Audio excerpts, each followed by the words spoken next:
It's the Line Makers on Sporting News.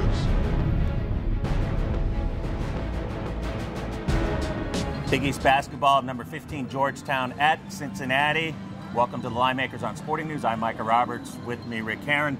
Ricky, by the way, before we get into this, just want to say you have been on fire. And we're getting all kinds of tweets and Facebook, emails, everything congratulating you. So keep up the good work.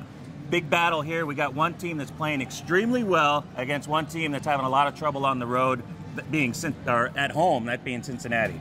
Yeah, I mean, Cincinnati's 3-9 against the spread at home. That's unbelievable. And Georgetown's playing really, really well. Won 6 straight, covered 6 straight.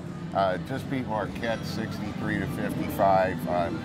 Friday night basketball, it's fun. We should have more Friday night college NCAA basketball with the NBA All-Star game. We are getting a good matchup on Friday night. And not that Friday means anything, but just by the numbers, some of the things that stand out. The last 4 games Cincinnati played on a Friday, which include tournament games and otherwise from last year.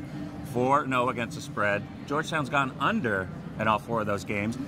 No relevance here, but right now I think the big story is Cincinnati not covering 7 of their last games at home. I think that's a huge deal because this is the one area, college basketball, where home court advantage is so huge, and they're just not living up to the number or how we feel. No, they're not. I mean, they lost by 10 to Pitt last weekend on this floor. I said Georgetown with 6 straight wins. Otto Porter's been terrific. Markelle Starks.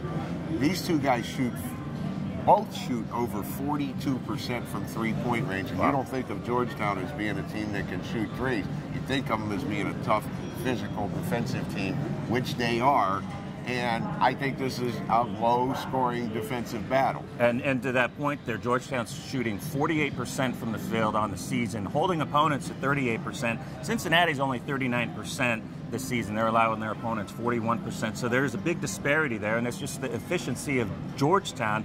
They've been phenomenal. It's hard to believe you're getting up to 4 points in this game with a team that's on such a roll. They're just playing so well. I think you have to side with taking the points in this spot. Now, of course, Cincinnati can always beat you if Casimir Wright and Sean Kilpatrick make their threes. They take a lot of threes. If they make them, they can beat you. But I think just on recent form, you have to go with Georgetown the way they're playing. And if you look at the total, or you want to take a side there, you might look at some of these numbers with Cincinnati under in 15 of their last 20 games, under 8 of their last 11 at home, and overall, including last year, under 22 of their last 29.